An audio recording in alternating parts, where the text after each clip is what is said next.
అంటే ప్రైజింగ్ అనేది చాలా ఇంపార్టెంట్ అని చెప్పారు కదా! అవునండి. నేను రేపు పొద్దున్న ఎంటర్ చేసేటప్పుడు నాకు క్లారిటీ లేకపోతే మళ్ళీ అదొక ఇబ్బంది. గబుక్కున డౌటొస్తే ఈ వీడియోనే చూడాలి. మెటీరియల్‌లో ఇవ్వరు గదా! ఇలా డౌట్ క్లారిఫికేషన్ జస్ట్ వాళ్ళు డాక్యుమెంట్ ఇచ్చేస్తారు లైన్‌గా వరుసగా. అవును. ఓకే. సో, ఎందుకంటే వాళ్ళు జస్ట్ డి డిస్క్రిప్షన్ ఇచ్చారు గానీ, డీటెయిల్ డిస్క్రిప్షన్ ఇవ్వలేదు. లైక్ విత్ ఎగ్జాంపుల్స్ అలాగా మామూలుగా డాక్యుమెంట్ అంటే ఇక్కడ డిస్క్రిప్షన్ మెటీరియల్ ఇచ్చేసారు. అంతా గూడా ఏంటంటే అండి, ఎస్ఏపి వాడు యాక్చువల్‌గా ఈ మెటీరియల్ అంతా గూడా ఎస్ఏపి హెల్ప్ కమ్యూనిటీ ఒకటుంటుందండి వెబ్‌సైట్. అంటే ఎస్ఏపి వర్డే డైరెక్ట్‌గా దాంట్లో ఈచ్ అండ్ ఎవ్రీ ఆహ్, ఫీల్డ్‌కి అక్కడ మీనింగ్స్ ఉంటాయి. ప్రతి దానికి. దాని నుంచి ఏంటంటే హ్మ్. ఇక్కడ ఈ మెటీరియల్స్‌లో ఫిల్టర్ చేసి కొంచెం లోకల్ లాంగ్వేజ్‌లో అర్థమయ్యేటట్టుగా కొంచెం దాన్ని డెవలప్ చేసి ప్రింట్ ఔట్ తీస్తారు. అంటే ఓన్లీ ఇక్కడ మనకి డెఫినిషన్సే ఉంటాయి. దాన్ని మనం రీడ్ అవును. ద్వారా మన అనాలిసిస్ ద్వారా దాన్ని మనం అర్థం చేసుకోవడం. హ్మ్. అవును. సింపుల్‌గా అది ఒక టెక్స్ట్ బుక్ అనమాట. నెక్స్ట్ ఇక్కడ హ్మ్. యాక్సెస్ సీక్వెన్స్‌లో for example first combination match అయిందనుకోండి కస్టమర్ మెటీరియల్. ఓకే. మ్యాచ్ అయింది కదా! రూ. 1000 అప్డేట్ ఇస్తుంది. ఇంకా ఆ సీక్వెన్స్ అనేది అక్కడితో స్టాప్ అయిపోతుంది. ఇంక మళ్ళీ అది నెక్స్ట్‌కి, హ్మ్. ఆ నెక్స్ట్‌కి, ఆ నెక్స్ట్‌కి అనేది అది వెళ్ళదు జనరల్‌గా. ఓకే అండి. ఓకే. కానీ మనం ఇక్కడ యాక్సెస్ సీక్వెన్స్‌లో ఒక రేడియో బటన్ ఉంటుంది. అంటే మోస్ట్ స్పెసిఫిక్ ఓకే. నుంచి మోస్ట్ జనరల్ అని. ఇన్ కేస్ మీరు అది టిక్ పెట్టారనుకోండి, ఈచ్ అండ్ ఎవ్రీ కాంబినేషన్ అది చెక్ చేసుకుంటూ వెళ్తుంది. Each and every combination. అంటే అలా ఎందుకు ఫస్ట్‌ది మ్యాచ్ అయినప్పుడు అక్కడితోనే స్టాప్ అయిపోవచ్చు కదా! ఓకే. అక్కడితోనే స్టాప్ అయిపోతుంది. ఇక్కడ మీకు ఒక థింగ్ చెప్తాను చూడండి. ఫర్ ఎగ్జాంపుల్ కండిషనల్ టేబుల్‌లో మనం 3 కాంబినేషన్స్ ఇచ్చామండి. Okay. Customer, material, next only materials, next price list, materials. అంటే ఎక్కువ క్వాంటిటీ గనక కొంటే ఆ బల్క్ క్వాంటిటీని ప్రకారం ప్రైస్ అప్డేట్ అవ్వాలి. దీనికి రూ. 1000, దీనికి 1500, దీనికి 1200. ఓకే. ఇది అప్డేట్ ఇచ్చాం. ఫర్ ఎగ్జాంపుల్ సేల్స్ ఆర్డర్‌లో ఈ కాంబినేషన్ మ్యాచ్ అయిందనుకోండి. ఈ వాల్యూ అప్డేట్ ఇస్తుంది. ఆ వాల్యూతో వాళ్ళు ఇంకా ప్రాసెస్ అనేది చేసుకుంటారు. క్లోజ్. నెక్స్ట్ ఇప్పుడు ఇన్ కేస్ షర్ట్స్ అనే మెటీరియల్ ఎంటర్ చేశారు. కానీ న్యూ కస్టమర్. ఈ కాంబినేషన్ మ్యాచ్ అవ్వలేదు. యాక్సెస్ సీక్వెన్స్ ఇక్కడికొచ్చింది. ఓకే. అప్పుడు మెటీరియల్ మ్యాచ్ అయింది. ఓకే. మెటీరియల్ మ్యాచ్ అయినప్పుడు కండిషనల్ రికార్డ్‌లో ఉన్న వాల్యూ ఎంత? 1500. దీన్ని సేల్స్ ఆర్డర్ డాక్యుమెంట్‌లో అప్డేట్ ఇస్తుంది షర్ట్స్ అని. ఓకే. యాక్చువల్‌గా ఏంటి? యాక్సెస్ సీక్వెన్స్ అక్కడ మ్యాచ్ అయింది కాబట్టి, అక్కడున్న కండిషనల్ రికార్డ్‌లో 1500 ఏదైతే వాల్యూ ఉందో, ఆ వాల్యూ అప్డేట్ ఇచ్చింది. క్లోజ్ అయిపోతుంది. కానీ ఇక్కడ ఒక చిన్న ప్రాబ్లమ్ ఉంది. ఫర్ ఎగ్జాంపుల్ ఇక్కడ థర్డ్ కాంబినేషన్ ఏంటి అంటే 10,000 యూనిట్స్ షర్ట్స్ అయితే 1200 రావాలి. ఫర్ ఎగ్జాంపుల్ ఇక్కడ ఎండ్ యూజర్ 10,000 యూనిట్స్ ఎంటర్ చేసాడనుకోండి. యాక్చువల్‌గా లాజిక్ ప్రకారం ఏది అప్డేట్ అవ్వాలి? ఇది అప్డేట్ అవ్వాలి. హ్మ్. లాజిక్ ప్రకారం. హ్మ్. హ్మ్.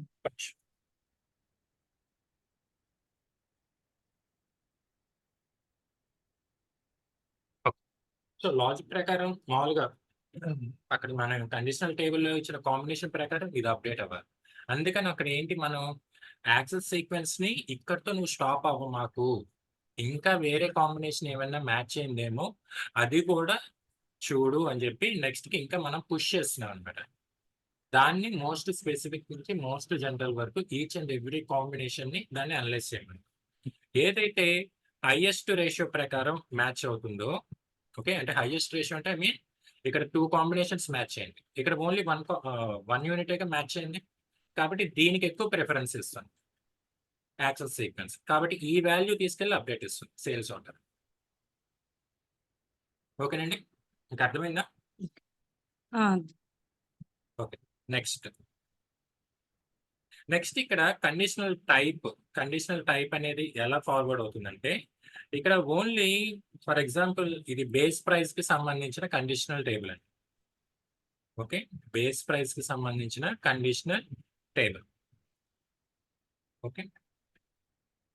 యాక్చువల్‌గా ప్రైజింగ్ ప్రొసీజర్‌లో base price, discount, tax, transportation something అన్ని వాల్యూ ఉంటాయి. బేస్ ప్రైస్ ఇప్పుడు ఎంతొచ్చింది? 1200 for example.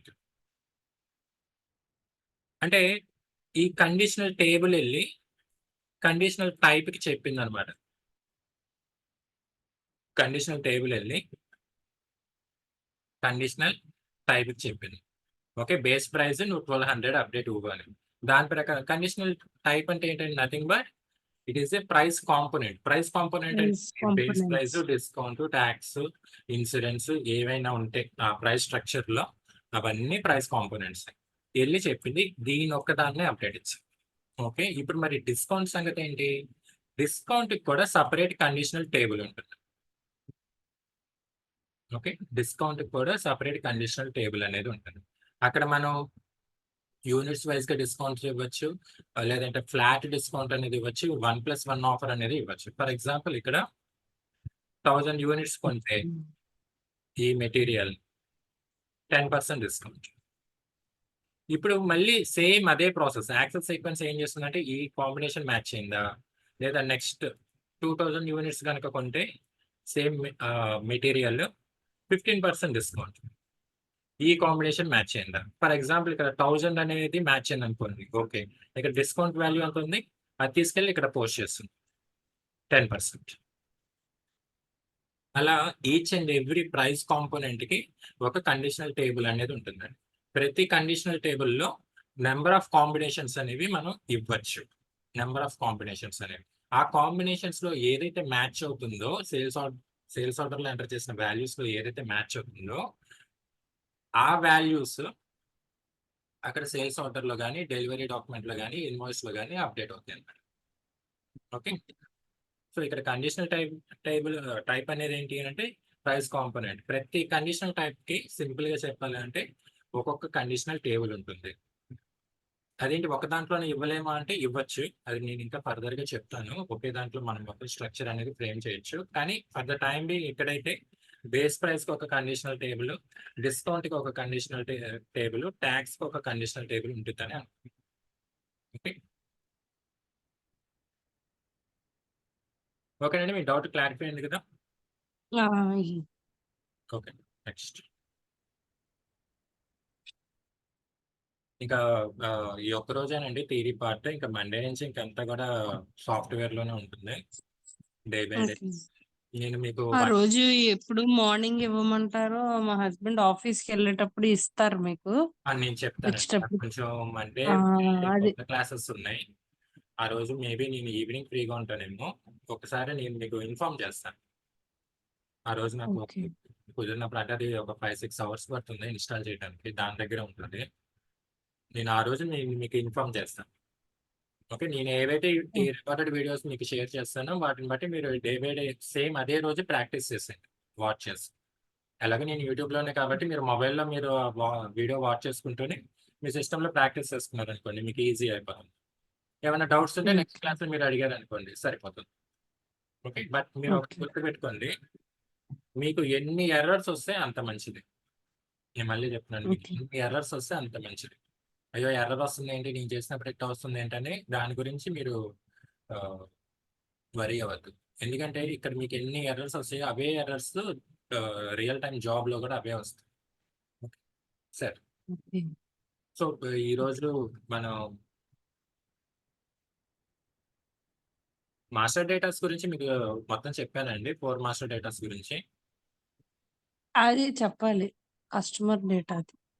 Okay, so first master డేటాలో టైప్స్ ఎన్ని ఉన్నాయి, తర్వాత కస్టమర్ మాస్టర్ డేటాలో మనకి ఏమేమి ఫ్యూచర్స్ ఉంటాయి, ఆ ఫ్యూచర్స్ ని బట్టి మనకి ఎలా యూజ్ అవుతుంది, మనము ఒక క్లయింట్ యొక్క ఫెయిల్యూర్స్ ని మన సొల్యూషన్ అనేది ఎలా ఇస్తాం.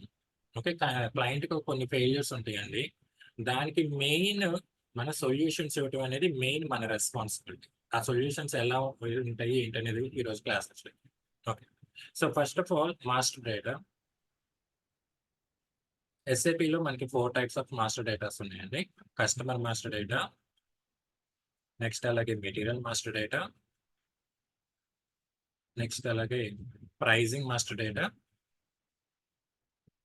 నెక్స్ట్ అలాగే CMIR, customer material information record అండి, షార్ట్ కట్ లో ఇన్ఫో రికార్డ్ అన్నారు. ఓవరాల్‌గా ఎస్ఏపీలో మొత్తంగా ఈ 4 మాస్టర్ డేటాస్ ఉంటాయి. ఏంటి ఇవి అంటే సింపుల్‌గా వాళ్ళ యొక్క డేటాని మన ఎస్ఏపీ సాఫ్ట్‌వేర్‌లో స్టోర్ చేసుకోవటం ఆర్ సేవ్ చేయడం. ఎలాగా? పర్మనెంట్‌లీ. ఓకే అండి. ఒక కస్టమర్ డేటా అనేది మనం పర్మనెంట్‌గా ఎస్ఏపీ సాఫ్ట్‌వేర్‌లో స్టోర్ చేసుకునే దాన్నే మాస్టర్ డేటా అంటాం. And reuse regularly. మనం ఈ డేటాని రెగ్యులర్‌గా దాన్ని మనం యూజ్ చేసుకుంటూ ఉండొచ్చు. జస్ట్ లైక్ మన మొబైల్స్‌లో ఒక కాంటాక్ట్ నంబర్ మనం ఎలా అయితే సేవ్ చేసి స్టోర్ చేసుకుంటామో, అంటే ఐ మీన్ రీయూజ్ చేసుకోవడానికి ఎగ్జాక్ట్‌లీ మన ఎస్ఏపీలో customer master data, material master data కూడా అలానే సేవ్ చేస్తాం. ఇన్ ఇన్ కేస్ ఈ మాస్టర్ డేటా అనే కాన్సెప్ట్ ఎస్ఏపీలో లేదనుకోండి, మనం ఎలాంటి డేటా ఎంట్రీ గాని, ఎలాంటి రిపోర్టింగ్ గాని, ఎలాంటి ఫంక్షనింగ్ గాని మనం చేయలేం. సింపుల్‌గా. మాస్టర్ డేటా అనేది లేదు అనంటే మీరు అసలు ఏ ప్రొసీడింగ్స్ అనేవి చేయలేరు. ఈవెన్ మీకు ప్రైజింగ్ ప్రొసీజర్ ప్రైస్ అప్డేట్ అవ్వాలన్నా, కస్టమర్ ప్రొఫైల్ అప్డేట్ అవ్వాలన్నా, మెటీరియల్స్ ఇన్ఫర్మేషన్ అప్డేట్ అవ్వాలన్నా, ఏది అప్డేట్ అవ్వాలన్నా అది మాస్టర్ డేటా నుంచే వస్తుందండి. మీరు ఏదైతే సేవ్ చేశారో ఇంటర్నల్‌గా ఆ డేటా నుంచి ఎస్ఏపీ రిసీవ్ చేసుకొని మన సేల్స్ ఆర్డర్‌లో, డెలివరీ డాక్యుమెంట్స్‌లో, ఇన్వాయిసెస్‌లో అప్డేట్ ఇస్తుంది. అంటే దానికి సోర్స్ అన్నమాట. మాస్టర్ డేటా అనేది nothing but it's a source. ఆ సోర్స్ అనేది లేకపోతే నథింగ్. ఇంకసలు ఏమి లేనట్టు. ఓకే. సో, ఈ కస్టమర్ మాస్టర్ డేటాని మనం స్టోర్ ఆర్ సేవ్ పర్మనెంట్‌గా చేసుకుంటాం అండ్ యుటిలైజ్ చేసుకుంటాం. అలాగే మెటీరియల్ మాస్టర్ డేటాలో మెటీరియల్‌కి సంబంధించిన ఇన్ఫర్మేషన్ ఉంటుంది. Same as usual permanently store or save. ఇక్కడ నేను పర్మనెంట్‌లీ అని ఎందుకు యూజ్ చేస్తున్నాను? అంటే డెలీట్ చేయలేమా మన ఎస్ఏపీలో? మనం వన్స్ కస్టమర్ డేటా గాని, మెటీరియల్ డేటా గాని మనం సేవ్ చేసాం. క్రియేట్ చేసి సేవ్ చేసాం. దాన్ని డెలీట్ చేయలేమా? యెస్. డెలీట్ అనేది చేయలేం. దాన్ని ఆర్కైవీ అంటారు. ఆర్కైవీ అంటే ఏంటి అంటే, మేబీ ఆ డేటాని మనకి కనబడకుండా దాచటం జరుగుతుంది తప్ప, డెలీట్ అనేది మాత్రం జరగదనమాట. డెలీట్ జరగాలి అంటే దానికి తగ్గ జీమెయిల్‌లో ఉంటది ఈ ఆప్షన్. ఎగ్జాక్ట్‌లీ అండి. అంటే దాన్ని ఏం చేస్తున్నామంటే మన దాన్ని ఆహ్, సింపుల్‌గా చెప్పాలి అనంటే ఒక హిస్టారికల్ డేటా కింద స్టోర్ చేస్తున్నాం అంతే. పాత నేనోసారి పొరపాటున నొక్కేసాను ఆర్కైవ్ కనపడలేదసలు. ఎగ్జాక్ట్‌లీ. అదసలు కనపడలేదు. తర్వాత ఏదో వెతికితే అది మళ్ళీ అన్ఆర్కైవ్ చేస్తే గాని కనపడలేదు ఆ మెయిల్. ఓకే. సేమ్ ఎగ్జాక్ట్‌లీ అండి. మీరిప్పుడు ఏదైనా కస్టమర్ మాస్టర్ డేటాని క్రియేట్ చేసిన తర్వాత, ఆ డేటా అంతా ఆర్కైవ్ అవుతుంది. తర్వాత ఇన్ కేస్ ఏమన్నా మనకి కావాలనుకుంటే దాని నుంచి మనం రిట్రీవ్ చేసుకోవచ్చు. ఎందుకు ఇలా ఇచ్చాడు? డెలీట్ ఆప్షన్ పెట్టుకోవచ్చు కదా! అంటే ఎస్ఏపీ వాడి లాజిక్ ఏంటంటే అండి, కార్పొరేట్ కంపెనీస్‌లో ఏ చిన్న డేటా అయినా చాలా ఇంపార్టెంట్. మనం ఈరోజు అనిపించొచ్చు. ఆ డేటా మనకు అన్‌యూజబుల్, అనవసరం అని చెప్పేసి. కానీ మేబీ 3 ఇయర్స్ తర్వాతో, 5 ఇయర్స్ తర్వాతో, ఈవెన్ 10 ఇయర్స్ తర్వాత ఆ డేటా మనకి అవసరం ఉండి ఉండొచ్చు.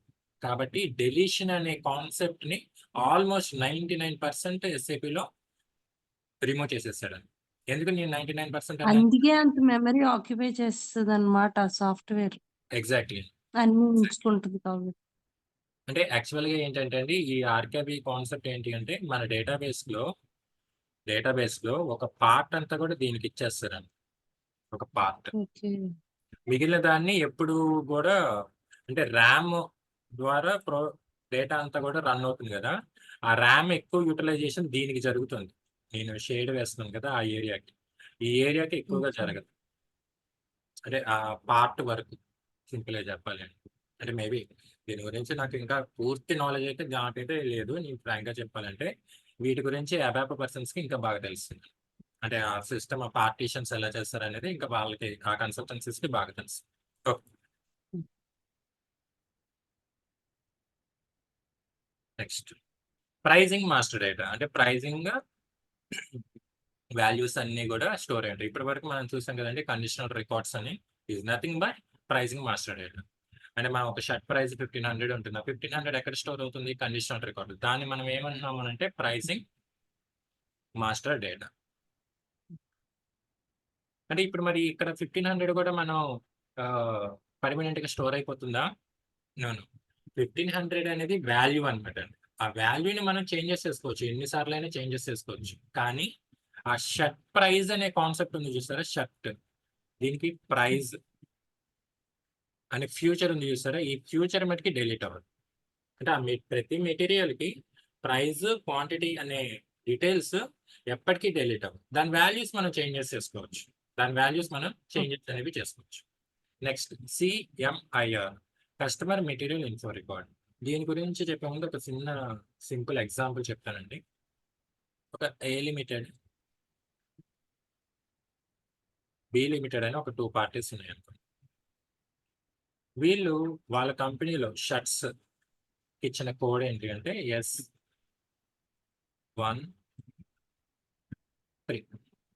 S103 code. వాళ్ళు యూజ్ చేసే కోడ్. సేమ్ అదే బి లిమిటెడ్‌లో షర్ట్స్ సేమ్ అదే ఐటెమ్‌కి ఇచ్చిన కోడ్ ఏంటి అనంటే TM14. ఓకే. ఒక కోడ్. ఆ కోడ్స్ ఎలా అనేది వాళ్ళు లాజికల్‌గా అక్కడున్న మీకు స్టార్టింగ్‌లో చెప్పాను కదా! స్టాక్ మేనేజ్‌మెంట్ అనేది stock location, stock section, stock area, stock bins అని అలా డివిజన్స్‌ని బట్టి అక్కడున్న ఆల్ఫాబెట్స్‌ని వాళ్ళు యూజ్ చేసుకొని ఒక్కొక్క మెటీరియల్ ఐటెమ్‌కి ఒక్కొక్క కోడ్ అనేది అలాట్ చేస్తారండి. ఓకే. అక్కడున్న సిస్టమ్ అవును. ప్రకారం ఉంటది. ఇప్పుడు ఇక్కడ వచ్చిన ప్రాబ్లమ్ ఏంటి? For example A limited B లిమిటెడ్‌కి సేల్స్ ఆర్డర్ పెట్టాడండి. Okay. Sales order. I mean తనకి ఏ లిమిటెడ్ వాళ్ళు కొంటున్నారు కాబట్టి పర్చేజ్ ఆర్డర్ అవుతుంది. బి లిమిటెడ్ వాళ్ళు అమ్ముతున్నారు కాబట్టి సేమ్ అదే డాక్యుమెంట్ సేల్స్ ఆర్డర్ అవుతుంది. ఓకే. ఇప్పుడు ఏ లిమిటెడ్ వాళ్ళు పర్చేజ్ ఆర్డర్‌లో ఏమని ఎంటర్ చేస్తారు? షర్ట్స్ కోడ్ S103 అని మాత్రమే ఎంటర్ చేస్తారు. మాకు ఈ ఐటెమ్ కావాలి అని. ఓకే. సో, ఇప్పుడు సేమ్ అదే డీటెయిల్స్ తీసుకొని బి లిమిటెడ్‌లో మన ఎస్ఏపీ సాఫ్ట్‌వేర్‌లో నేను ఓకే. వాళ్ళు పెట్టిన ప్రొడక్ట్ ఏంటంటే S103. S103 అని నేను టైప్ చేశాననుకోండి. యాక్చువల్‌గా ఎస్ఏపీ ఏం చేస్తుంది? S103 అనే కోడ్ అసలు మన దగ్గర లేదు కదా! కాబట్టి అన్‌అవైలబుల్ అని వస్తుంది. లేదా no material is created for this product అని చెప్పేసి కింద స్టేట్‌మెంట్ చూపిస్తుంది. కానీ నిజంగానే మన దగ్గర ఆ ప్రొడక్ట్ లేదా? ఉంది. ఎక్కడ రాంగ్ వస్తుంది? కోడ్స్ డిఫరెంట్ అవ్వటం వల్ల వాళ్ళొక కోడ్ అనేది యూజ్ చేస్తున్నారు. మనం ఒక కోడ్ అనేది యూజ్ చేస్తున్నాం. అది మిస్ మ్యాచ్ అవ్వటం వల్ల డిఫరెన్స్ అనేది వస్తుంది. కాబట్టి ఇక్కడ మనం ఈ కస్టమర్ మెటీరియల్ ఇన్ఫో రికార్డ్‌లో ఏం చేస్తాము అనంటే, కస్టమర్ మెటీరియల్ ఇన్ఫో రికార్డ్‌లో ఈ కోడ్స్ ఏవైతే ఉన్నాయో మ్యాచింగ్ అనేది చేస్తాం. మ్యాచింగ్ అనేది చేస్తాం. అంటే కస్టమర్ ఒక నేమ్‌తో ప్రొనౌన్స్ చేస్తున్నారు మెటీరియల్‌ని. మనం ఒక నేమ్‌తో ప్రొనౌన్స్ చేస్తున్నాం. మన గురించి కస్టమర్ నేమ్‌ని చేంజ్ చేయమంటం తప్పే. అలాగే కస్టమర్ గూడా వాళ్ళ గురించి మన కంపెనీ కోడ్‌ని చేంజ్ చేయమంటం కూడా రాంగే. అందుకని మనం ఏం చేస్తున్నాం, రెండిటిలిని కూడా మ్యాచింగ్ అనేది చేస్తున్నాం. సో, అక్కడ కస్టమర్‌ని అడుగుతామంటే, "సార్ మీరు ఈ మెటీరియల్స్‌కి అంటే ఇది షర్ట్ అని ఎలా తెలిసిందంటే దీనికి డిస్క్రిప్షన్ అనేది ఉంటుందండి కంపల్సరీ. డిస్క్రిప్షన్. ఆ డిస్క్రిప్షన్‌ని బేస్ చేసుకొని ఈ పలానా ఐటెమ్ అని మనం ఐడెంటిఫై చేసి, ఆ ఐటెమ్‌కి మన కంపెనీలో ఇచ్చిన కోడ్ ఏంటనేది ఐడెంటిఫై చేసి, ఈ రెండిటికి మ్యాచ్ చేస్తామనమాట. ఓకే. ఒక సింపుల్ ఎగ్జాంపుల్ చెప్తాను. ఫర్ ఎగ్జాంపుల్ నేను ఒక ఫుడ్ ఐటెమ్ తయారు చేద్దాం అనుకుంటున్నాను. లెట్ అస్ సే ఇడ్లీ. నేను షాప్‌కెళ్ళి ఏవండీ నాకు ఒక కేజీ మినపప్పు ఇవ్వరాండి అని అడిగాను. కానీ ఆ షాప్‌లో వాళ్ళు దాన్ని పట్టుపప్పు అని పిలుస్తారు. కొన్ని షాప్స్‌లో కానీ కొన్ని ఏరియాస్‌లో పట్టుపప్పు అంటారు. ఐటెమ్ ఒకటే. ఇప్పుడు నీ మినపప్పు అనేసరికి వాళ్ళకి అర్థం కాలేదనుకోండి. వాళ్ళేమని చెప్తారు? సారీ అండి మా దగ్గర ఐటెమ్ లేదని చెప్తారు. కానీ యాక్చువల్‌గా వాళ్ళ దగ్గర ఉంది. మరి ఎక్కడ అది మిస్ మ్యాచ్ అయింది? నేనొక నేమ్‌తో పిలుస్తున్నాను. వాళ్ళొక నేమ్‌తో పిలుస్తున్నారు. అక్కడ మిస్ మ్యాచ్ అయింది. దానికి సొల్యూషన్ ఏంటి? ఈ కస్టమర్ మెటీరియల్ ఇన్ఫో రికార్డ్. ఈ డాక్యుమెంట్ ఓపెన్ చేసి వాళ్ళు ఏ నేమ్‌తో ప్రొనౌన్స్ చేస్తున్నారంటే ఐ మీన్ వాళ్ళ కంపెనీలో యూజ్ చేసే కోడ్ ఏంటి? మన కంపెనీలో యూజ్ చేసే కోడ్ రెండిటిని కూడా మ్యాచింగ్ అనేది చేస్తామన్నమాట.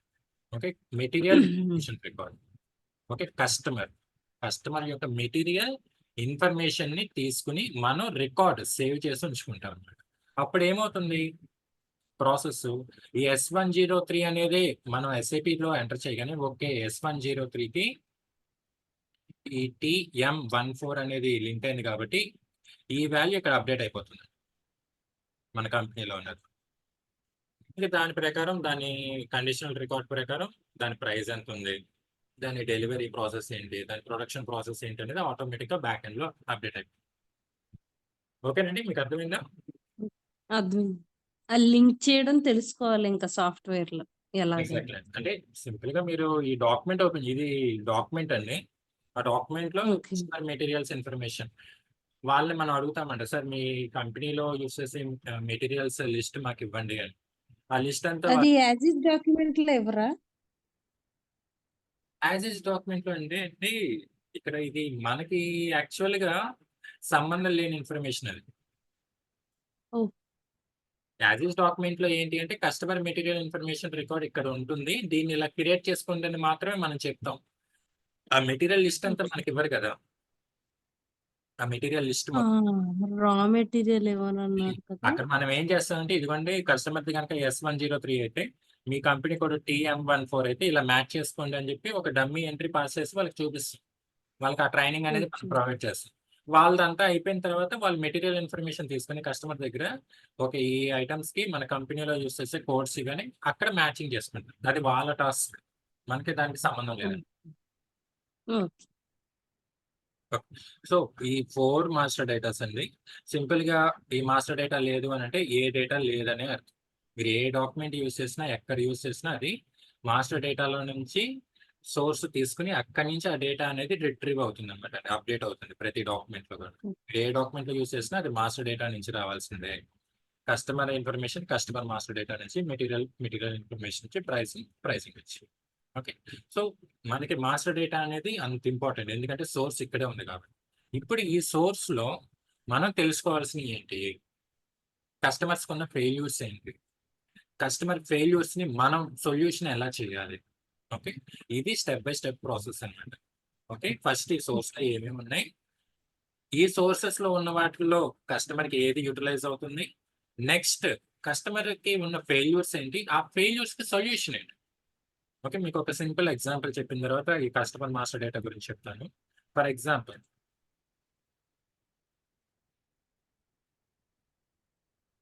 మీకు నేను బిజినెస్ ఏరియా అని ఒక టెర్మినాలజీ చెప్పానండి. Business area. చెప్పారండి. ఓకే, చెప్పాను కదా. చెప్పారు. చెప్పారు. ఫర్ ఎగ్జాంపుల్, అంటే కస్టమర్ ఫెయిల్యూర్ ఏంటి, దానికి సొల్యూషన్ మనం ఎలా చెప్తున్నామో ఒక ఎగ్జాంపుల్ చెప్తున్నాను. ఫర్ ఎగ్జాంపుల్ హెచ్డిఎఫ్సి బ్యాంక్ ఉంది, దీనికి ఓవరాల్ గా ఒక 5000 బ్రాంచెస్ ఉన్నాయి. ఓకే, ఈ 5000 బ్రాంచెస్ లో హెచ్డిఎఫ్సి బ్యాంక్ మేనేజ్మెంట్ ఏంటి అంటే ప్రతి, అంటే ఐ మీన్ ఎవ్రీ బ్రాంచ్ యొక్క ప్రాఫిటబిలిటీ తెలుసుకోవాలి. అంటే లాభం వచ్చిందా, నష్టం వచ్చిందా అనేది తెలుసుకోవాలి. దీనికి ఉన్న క్వెరీ అది. క్వెరీ అది ప్రతి ఒక్క బ్రాంచ్ యొక్క ప్రాఫిటబిలిటీ. ఇప్పుడు ఈ 5000 బ్రాంచ్లకి వాళ్ళ ప్రాఫిటబిలిటీ తెలుసుకోవాలి అంటే సింపుల్ గా ఒక 5000 మంది అకౌంటెంట్స్ ని అపాయింట్ చేసుకోవాలి. ఓకే. 5000 మంది అకౌంటెంట్స్. అంటే సింపుల్ గా వాళ్ళకి ఒక్కొక్క 20,000 శాలరీ ఇచ్చిన అది ఏమవుతుంది అంటే దగ్గర దగ్గర ఒక 10 కోట్లు ఖర్చు అయిపోతుంది. అది ప్రాక్టికల్ గా పాసిబుల్ కాదు. ఎందుకంటే ప్రతి బ్రాంచ్ లో అకౌంటెంట్ పెట్టి వాడి చేత balance sheet, I mean profit and loss account వేయించి వాళ్ళకి శాలరీ పే చేస్తే అది కంపెనీకి ఓవరాల్ ఎక్స్పెన్స్ కింద అయిపోతుంది. అంటే ఐ మీన్ ఈ 10 crores కంపెనీకి ఏమవుతుందంటే బర్డెన్ అయిపోతుంది. ఓకే, ఇది వాళ్ళకున్న ప్రాబ్లం, ఐ మీన్ ఫెయిల్యూర్. ఇప్పుడు దీనికి మనం ఎస్ఐపిలో సొల్యూషన్ ఎలా ఇస్తాం. ఓకే, సో ఇక్కడ 5000 బ్రాంచ్లకి మనం బిజినెస్ ఏరియాని క్రియేట్ చేస్తాం. ఓకే, 5000 బ్రాంచ్లు ఉంటే 5000 బ్రాంచ్లు బిజినెస్ ఏరియాని క్రియేట్ చేస్తాం. క్రియేట్ చేసి ఓకే, ఈ 5000 బ్రాంచ్లకి 500 అంటే 1:10 రూపంలో, నేను ఎగ్జాంపుల్ చెప్తున్నాను, రియల్ టైంలో ఎక్కువ ఉండొచ్చు, తక్కువ ఉండొచ్చు. కన్సాలిడేటెడ్ బిజినెస్ ఏరియా అనేది క్రియేట్ చేస్తాం. కన్సాలిడేటెడ్ బిజినెస్ ఏరియా అంటే ఏంటి, సింపుల్. బిజినెస్ ఏరియా అనేది బ్రాంచ్ ని ఇండికేట్ చేస్తుంది. కన్సాలిడేటెడ్ బిజినెస్ ఏరియా అంటే మెయిన్ బ్రాంచ్. అంటే ఇప్పుడు హెచ్డిఎఫ్సి బెన్ సర్కిల్ దగ్గర ఒక మెయిన్ బ్రాంచ్ ఉందనుకోండి, ఇది మెయిన్ బ్రాంచ్. దీనికి దాని సరౌండింగ్ లో ఒక 5 కిలోమీటర్స్ లేదా 6 కిలోమీటర్ డిస్టెన్స్ లో ఉన్న ఈ గురునానక్ కాలనీ కానీ లేదా రాంవరపాడు కానీ సంథింగ్ ఆ లొకాలిటీలో ఉన్నాయి. కానూరు గాని, ఇయన్నీ గూడా సబ్ బ్రాంచెస్ అనుకుంటే, ఈ డేటా అంతా దీనికి ప్రొవైడ్ చేయాలి. ఓకే. అంటే నథింగ్ బట్ ఈ బిజినెస్ ఏరియాస్‌లో ఉన్న జరిగే ట్రాన్సాక్షన్స్ అన్నీ గూడా ఇక్కడ మనం ప్రొవైడ్ చేయాలి. అంటే ఈ మెయిన్ బ్రాంచ్‌లో మనం అకౌంటెంట్స్‌ని అపాయింట్ చేసుకుంటే చాలు. అంటే ఫర్ ఎగ్జాంపుల్ ఈ 500 ఇంటూ 20,000 సాలరీ. అంటే అప్రాక్సిమేట్‌లీ అదేమవుతుందంటే 1 క్రోర్ అవుతుంది. అంటే ఇక్కడ 10,00,00,000 వాళ్ళు ఇన్వెస్ట్ చేయక్కర్లేదు హెచ్‌డిఎఫ్‌సి బ్యాంక్ వాళ్ళు.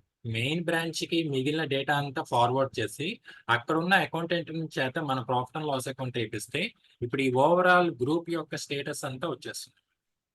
ఓవరాల్ గ్రూప్ యొక్క స్టేటస్ అంతా వచ్చేస్తుంది. మరి వాళ్ళకి బర్డెన్ ఏమి ఉండదా? అంటే అంతా ఆన్‌లైన్ కాబట్టి ఓకే. ఇబ్బంది లేదు. టైమ్ టేకింగ్ అంటే ఐ మీన్ పర్లేదు. యాక్చువల్‌గా అయితే 10,00,00,000 ఖర్చయ్యేది. ఇప్పుడు 1 క్రోనే వాళ్ళకి ఎక్స్‌పెండిచర్ అవుతుందండి. అది వాళ్ళకి బెనిఫిటే గదా! అది ఓకే. కానీ వాళ్ళు అంత చేయాలి గదా! అన్నిది. ఏదండి? బ్రాంచెస్ వర్క్ చేస్తారు. Time taking. అంటే ఇక్కడ డేటా అంటున్నారా? హ్మ్. అక్కడ డేటా అంటే అంటే వాళ్ళు పై యాక్చువల్‌గా అండి, అక్కడ డేటా వాళ్ళేం చేస్తారు అంటే, వాళ్ళు జరిగే ట్రాన్సాక్షన్స్ అన్నీ సాఫ్ట్‌వేర్‌లోనే వాళ్ళు ఎంటర్ చేస్తారు. కానీ అవునవును. మంత్ అవును. ఎండింగ్ క్లోజింగ్ టైమ్‌లోనే కదా! వాళ్ళు అప్డేట్ ఇవ్వాల్సింది. అందుకే నేను ఇక్కడ అవును. ఏమన్నానంటే 6 కిలోమీటర్ డిస్టెన్స్‌లో అన్నాను. సంథింగ్. ఓకే. ఒక 3 బ్రాంచెస్, 4 బ్రాంచెస్ అలా కనెక్ట్ అయ్యేటట్టుగానే వాళ్ళు ప్లానింగ్ చేసుకుంటే, 10,00,00,000 ఖర్చయ్యే కాస్ట్ కాస్త 1,00,00,000తోనే వాళ్ళకి కావాల్సిన ఔట్‌పుట్ వచ్చేస్తుంది.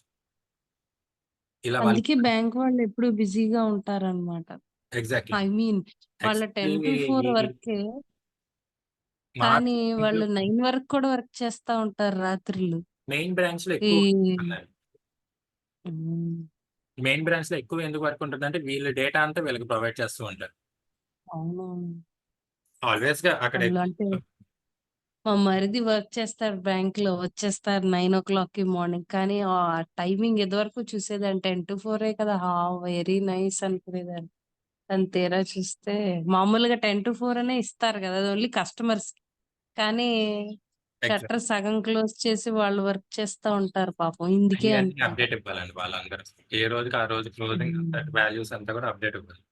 అంటే ఇన్ కేస్ దానికి తగ్గట్టుగానే ఇప్పుడు ఇక్కడ ఫర్ ఎగ్జాంపుల్ ఇక్కడుండే స్టాఫ్‌కి ఎక్కువ సాలరీ అనేది ఉంటుంది. దానికి ఎక్కువ సాలరీ అవును. సాలరీస్ కూడా. అంటే ఫర్ ఎగ్జాంపుల్ ఇక్కడ ఫర్ ఎగ్జాంపుల్ సింపుల్‌గా ఒక 10,000 ఉందనుకోండి. వీళ్ళు ఎక్కువ వర్క్ చేస్తున్నారు కాబట్టి మేబీ 20,000 ఉండొచ్చు. అంటే ఆ రేషియోలో. అంతే.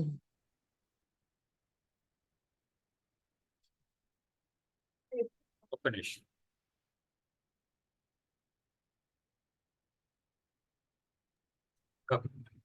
సో, ఇక్కడ ఉన్న వాళ్ళ ఫెయిల్యూర్స్ ఏవైతే ఉన్నాయో, ఇలా మీ 5,000 బ్రాంచెస్‌ని కంట్రోల్ చేయలేకపోతున్నాం అన్నప్పుడు, మనం ఇచ్చే సొల్యూషన్ ఏంటి అంటే కన్సాలిడేటెడ్ బిజినెస్ ఏరియా అన్నమాట.